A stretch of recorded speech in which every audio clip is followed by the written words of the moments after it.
नमस्कार, स्वागत है हमारे चैनल एजू किरण में। और हम लोग इस समय पढ़ रहे हैं राज्य के बारे में। ठीक है, इसके पहले हम लोग चर्चा किए थे राज्य की कार्यपालिका और राज्यपाल के बारे में। उसी के क्रम में आज हम लोग पढ़ेंगे मुख्यमंत्री और राज्य के मंत्री परिषद के बारे में। ठीक है, तो सबसे पहले हम चर्चा करते हैं अनुच्छेद 163 का। अनुच्छेद 163 बताता है कि राज्यपाल को सलाह देने के लिए राज्य में एक मंत्री परिषद होगा और उस मंत्री परिषद का जो प्रमुख होगा वो मुख्यमंत्री होगा। ठीक है, तो इस प्रकार से अनुच्छेद 163 में वर्णन किया गया है। इसके बाद अनुच्छेद 164। अनुच्छेद 164 बताता है कि मुख्यमंत्री को राज्यपाल नियुक्त करेगा और मुख्यमंत्री की ही सलाह पर मंत्री परिषद की नियुक्ति की जाती है, वो भी राज्यपाल के द्वारा। ठीक है, सबसे पहले मुख्यमंत्री को नियुक्त कर देगा राज्यपाल और किसको किसको मंत्री नियुक्त करना है यह मुख्यमंत्री ही तय करता है। और उसकी लिस्ट जब राज्यपाल के पास जाएगा तो उसी के आधार पर उन मंत्रियों की नियुक्ति भी राज्यपाल के द्वारा कर दी जाती है। ठीक है, इसके बाद इसी के क्रम में थोड़ा सा हटके है, जिस प्रकार से हम लोग पढ़ रहे थे भारत का महान्यायवादी अटॉर्नी जनरल ऑफ इंडिया, ठीक उसी प्रकार से राज्यों में होता है महाधिवक्ता, राज्य का महाधिवक्ता, जिसको हम लोग बोलते हैं एडवोकेट जनरल। एडवोकेट जनरल जो होता है यह राज्य का प्रथम विधि अधिकारी होता है और राज्य का वैधानिक सलाहकार होता है। ठीक है, राज्य का जो महाधिवक्ता होता है सरकार, राज्य सरकार के पक्षों को उच्च न्यायालय या उच्चतम न्यायालय में रखता है। और ध्यान देंगे इसका जो कार्यकाल होता है वह राज्यपाल के प्रसाद पर्यंत होता है। प्रसाद पर्यंत का अर्थ होता है राज्यपाल की इच्छा अनुसार राज्यपाल जब चाहे तब उसको उसके पद से हटा सकता है, इसका कोई अलग से प्रावधान नहीं दिया गया है। ये अनुच्छेद 165 दर्शित करता है और 165 को ही कोरिलेट करता है अनुच्छेद 177। 177 जो है वो एडवोकेट जनरल अर्थात राज्य का जो महाधिवक्ता होता है उसके शक्तियों के बारे में बताता है। तो इसको क्या शक्ति है, ध्यान देंगे, राज्य का महाधिवक्ता को यह पावर है कि वह किसी भी समय विधानमंडल की किसी कार्रवाई में या उच्च न्यायालय की किसी भी केस की सुनवाई या कार्रवाई हो रही है उसमें भाग ले सकता है। पर ध्यान देंगे जब राज्य का महाधिवक्ता विधानमंडल में किसी भी समय जाएगा तो वो कार्यवाही में भाग तो ले सकता है, अपना पक्ष तो रख सकता है, परंतु उसे विधानमंडल में वोटिंग राइट नहीं दिया गया है। ठीक है, तो इस प्रकार से राज्य का महाधिवक्ता है। ठीक, प्रत्येक अनुच्छेद 168 बताता है कि प्रत्येक राज्य में एक विधानमंडल होगा। ठीक है, और विधानमंडल का अर्थ ये होता है कि विधानमंडल के देखा जाए तो प्रमुखतः 3 अंग है। जिस प्रकार से राष्ट्रपति, राज्यसभा और लोकसभा थे, ठीक उसी प्रकार से राज्यपाल, विधानसभा व विधान परिषद। इस प्रकार से जब ये तीनों मिलते हैं तो राज्य की विधानमंडल का निर्माण होता है। ठीक, ये बात अनुच्छेद 168 में बताई गई है। ठीक है, अनुच्छेद 170 में विधानसभा की संरचना के बारे में बताया गया है, स्ट्रक्चर ऑफ लेजिस्लेटिव असेंबली। तो ध्यान देंगे विधानसभा को हम लोग निम्न सदन के रूप में जानते हैं, इसे निम्न सदन कहा जाता है। ठीक है, इसमें न्यूनतम 60 सदस्य और अधिकतम 500 हो सकते हैं। ठीक, और इनका जो चुनाव होता है प्रत्यक्ष रूप से जनता के द्वारा किया जाता है। विधानसभा के जितने भी सदस्य हैं इनको प्रत्यक्ष रूप से जनता चुनती है।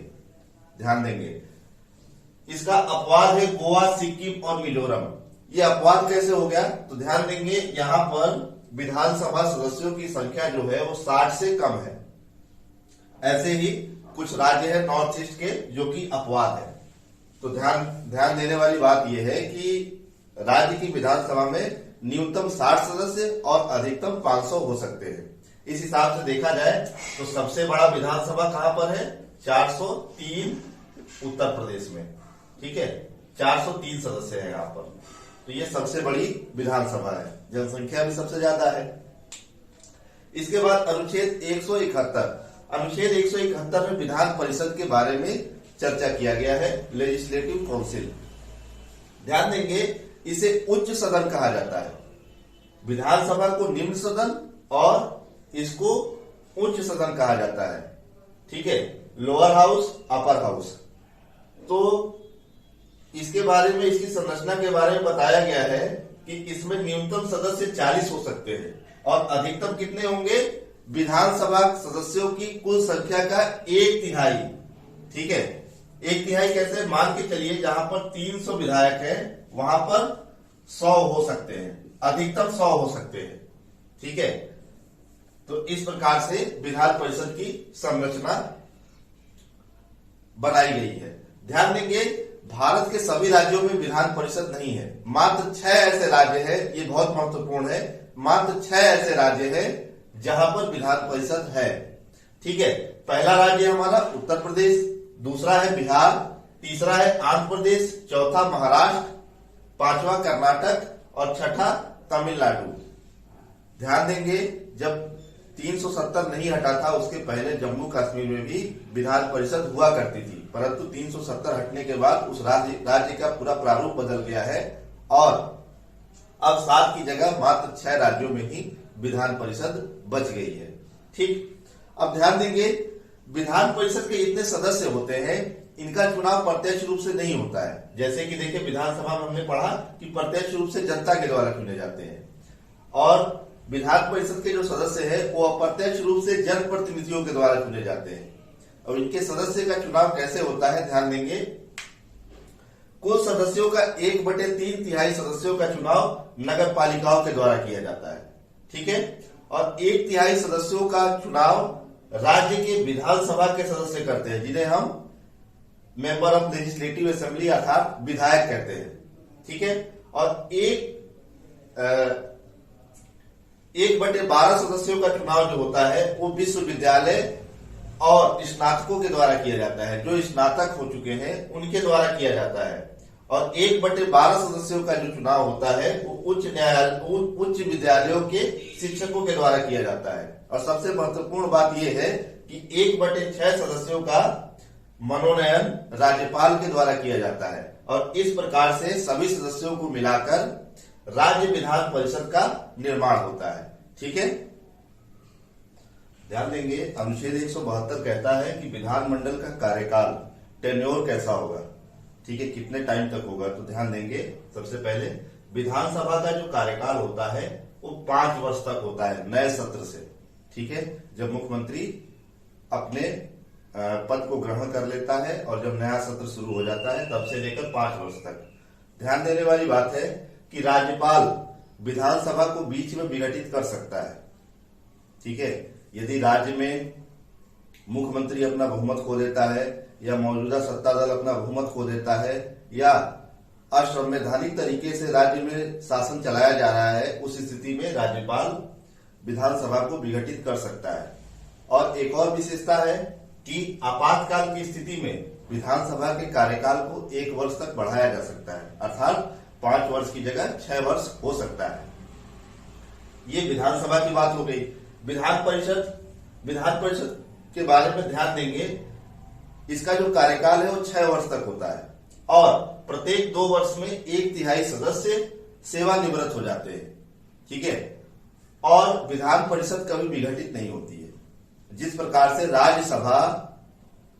राज्यसभा का क्रियाकलाप है, ठीक उसी प्रकार से राज्य की विधान परिषद का है।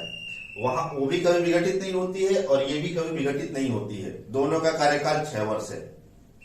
ठीक है, तो इस प्रकार से इन दोनों का कार्यकाल हो गया।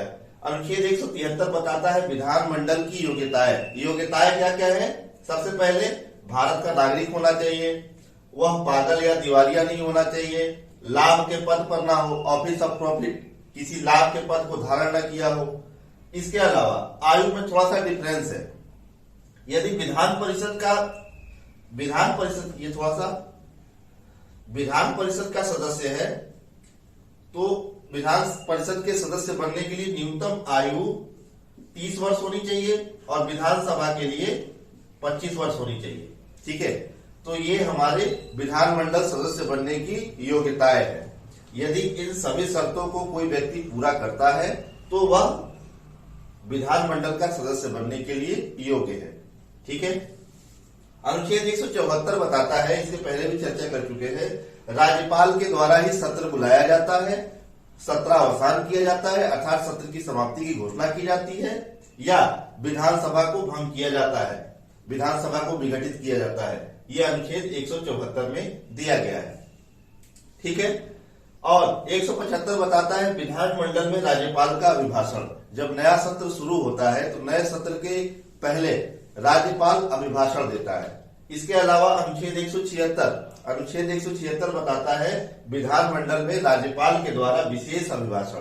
जिस प्रकार से राष्ट्रपति अभिभाषण और विशेष अभिभाषण देते थे, ठीक उसी प्रकार से राज्यपाल भी विधानमंडल में अभिभाषण और विशेष अभिभाषण दे सकते हैं। विशेष अभिभाषण किसी खास मौके पर किसी खास कार्यक्रम के प्रयोजन के लिए दिया जाता है। ठीक है। यह अनुच्छेद 176 में बताया गया है। इसके बाद है अनुच्छेद 178। अनुच्छेद 178 बताता है कि विधानसभा सदस्य अपने ही सदस्यों में से किसी एक व्यक्ति को अध्यक्ष व एक व्यक्ति को उपाध्यक्ष चुन लेंगे। ठीक है। तो आप लोगों को पता है विधानसभा अध्यक्ष जो होता है वो सदन की कार्यवाही को संचालित करने में अहम भूमिका निभाता है। ठीक है। और विधानसभा अध्यक्ष ही पूरे सदन की अध्यक्षता करता है। ठीक। इसके बाद अनुच्छेद 179 अध्यक्ष और उपाध्यक्ष एक दूसरे को अपना त्याग पत्र देते हैं।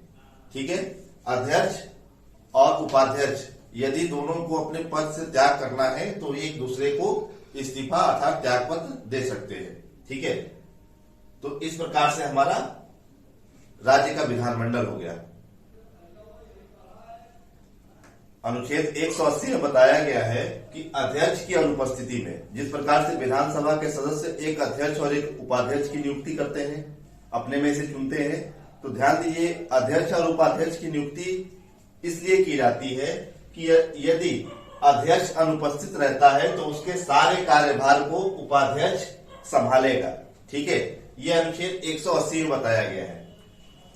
अनुच्छेद 182 बताता है ठीक उसी प्रकार से विधानसभा सदस्य अध्यक्ष के तरीके हैं। विधान परिषद के सदस्य अपने ही सदस्यों में से एक सभापति और एक उप सभापति का चुनाव करेंगे। ठीक है। भाई विधान परिषद की कार्यवाही को संचालित जब करना है तो उसकी अध्यक्षता सभापति के द्वारा ही किया जाएगा। और 183 में दिया गया है कि विधान परिषद के सभापति और उप सभापति को यदि अपना त्याग पत्र देना है तो वे एक दूसरे को ही अपना त्याग पत्र दे देंगे। यह अनुच्छेद 183 में बताया गया है। अनुच्छेद 184 बताता है कि सभापति की अनुपस्थिति में उप सभापति सभापति के सारे कार्यों का निर्वहन करेगा अर्थात उसके कार्यभार को संभालेगा। 184 और 180 दोनों सेम है, बस ये विधानसभा के लिए है और ये विधान परिषद के लिए है। ठीक है। अनुच्छेद 189 गणपूर्ति अर्थात कोरम। कोरम का मतलब ये होता है कि सदन को कब चलाया जाना चाहिए, कितने सदस्य होने चाहिए तभी सदन चलेगा। तो ध्यान देंगे कुल सदस्यों का 1/10 सदस्य जब होंगे तभी सदन चलाया जाएगा। मान के चलिए किसी राज्य की विधानसभा में 100 सदस्य है तो इसका 1/10 कितना हो गया 10। तो यदि 10 सदस्य हैं तभी सदन चलेगा। 10 में से यदि 9 भी हो जाते हैं तो उस सदन को नहीं चलाया जा सकता है। ठीक है। और ये 189 जो है वो सेम अनुच्छेद 100 के तरीके है जिसमें बताया गया है कि संसद को कब चलाया जाएगा। ठीक है। अनुच्छेद 100 से मिलता जुलता है। और फिर आता है अनुच्छेद 190 और 191। 190 और 191 क्या है? विधानमंडल सदस्यों की अयोग्यताएं। ठीक है। विधानमंडल के सदस्यों को कैसे अयोग्य घोषित किया जाएगा, ये सेम अनुच्छेद 101 के तरीके है। ठीक है। इसी प्रकार से अनुच्छेद 192 है। अनुच्छेद 192 बताता है कि अयोग्य सदस्यों को राज्यपाल के रिकमेंडेशन पर राज्य निर्वाचन आयोग उन्हें अयोग्य घोषित कर देगा। सॉरी, राज्य निर्वाचन आयोग नहीं, निर्वाचन आयोग के द्वारा उसे अयोग्य घोषित कर दिया जाएगा।